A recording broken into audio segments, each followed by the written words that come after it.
The Blackmail Trail, an homage to Raymond Chandler.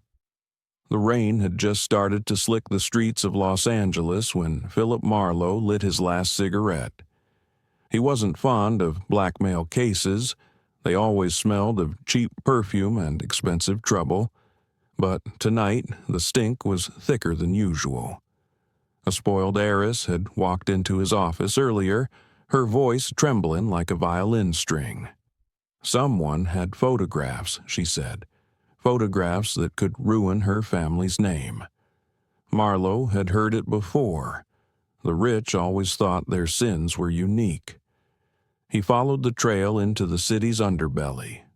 First stop, a nightclub where rogues in tuxedos laughed too loud and drank too hard. The piano man played a tune that sounded like regret, and Marlowe knew he was in the right place. He asked questions, got answers wrapped in lies, and left with a name. One tied to a pornographer who ran his racket out of a back-alley studio. The studio smelled of stale smoke and desperation. Marlowe found reels stacked like coffins, each one a secret waiting to be sold.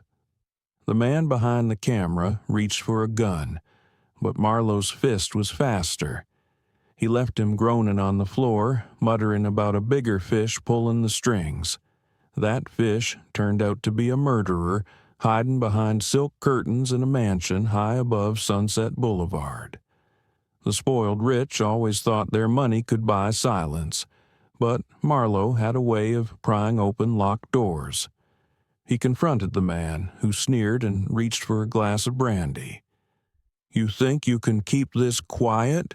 Marlowe asked, his voice low, steady. "I think you'll take my money and walk away," the man replied. Marlowe didn't. He walked out with the truth instead, leaving the mansion echoing with the sound of its own corruption. Back in the city, Vivian Rutledge was waiting. She leaned against the lamppost, the glow catching her cheekbones like a spotlight. "Did you get what you came for?" she asked, her tone cool, but her eyes sharp with curiosity. "I got enough," Marlowe said, lighting another cigarette. The smoke curled like a question mark. Vivian stepped closer, her voice dropping to a whisper. "Enough for you, maybe, but not enough to keep my family clean. You think you're the only one who can play this game?" Marlowe smirked. "I don't play games, Vivian. I end them." She tilted her head, studying him. "You're too sure of yourself. That's dangerous in this town. Men who think they've got the answers usually end up face down in the gutter." "And women who think they can outsmart me," Marlowe replied, "usually end up disappointed." Vivian's laugh was low, almost mocking. "Maybe I like disappointment. Keeps life interesting." The rain kept falling, washing the streets clean. But Marlowe knew better. In Los Angeles, dirt always found its way back.